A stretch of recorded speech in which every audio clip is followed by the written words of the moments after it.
these are the two final results we want to end on, okay? Let's have a look at part one. They say explain. That's a funny kind of word to have in a maths question, but it's really, really simple. When you resolve the initial velocity, this is what you get for x dot, right? So you can say this. When time equals, 0, when time equals 0, okay, x dot is equal to u cos alpha. That's where we saw that the first time, okay? What's the significance of v cos beta? Well, it's later on at time 1, whatever that may be, okay? So I can say when time equals time 1, right? When you resolve that velocity, you get this, okay? But x dot, what kind of a function is it? It's constant. It never actually changes. The reason why is because there's no force acting on it, right? It's never going to change. Therefore, at these two times, x dot should be equal. So there you can just say it from there, really. Okay, that's it. That's sufficient, right? I think that's kind of your crucial line in there, right? Now, moving into part 2, all you're going to do is use this and take that as an identity, right? What identity are you going to use? Well, this is double angle, isn't it? Okay, you're going to solve for beta. So in place of alpha, I'm going to say u cos 2 beta. Right? Subbed out everything. Where am I going to go from here? What direction can you clearly tell this is going in? What's that look like? That's the quadratic formula, right? So you're like, oh, there's a quadratic hiding in here. Of course there is, because this is u 2u cos squared beta minus u, right?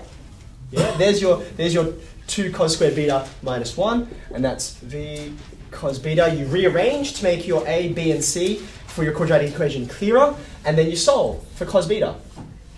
Okay? Now, just like any quadratic equation, you're going to get two solutions out. You're going to get this guy and this guy. After you simplify what's underneath the square root here, and that's just going to be on 4u, sorry. Okay, so how shall we eliminate one of the solutions? And you know which one you're going to eliminate. How are you going to do it?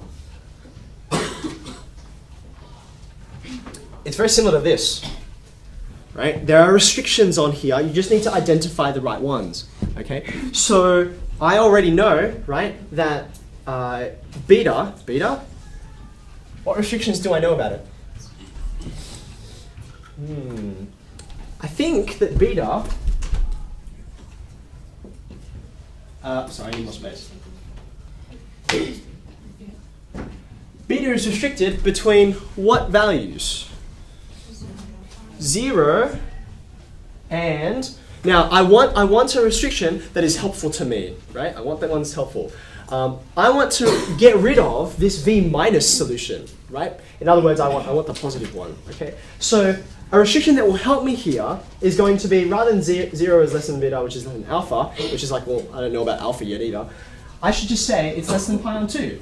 It's less than pi on 2, right? The reason why is because if that's true, then if you take cos of all three parts of the inequality, you can say, well, beta is going to be, cos beta is going to be positive, right? Because think about what cos beta looks like between 0 and pi on 2, namely like that, okay? With your inequality, with those hollow circles, okay? So it's positive, that's great, but v minus this guy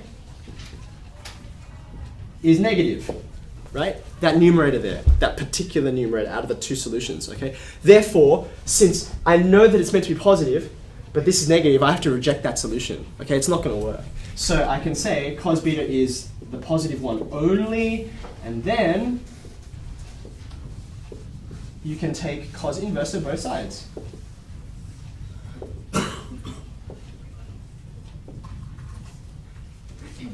Ta-da!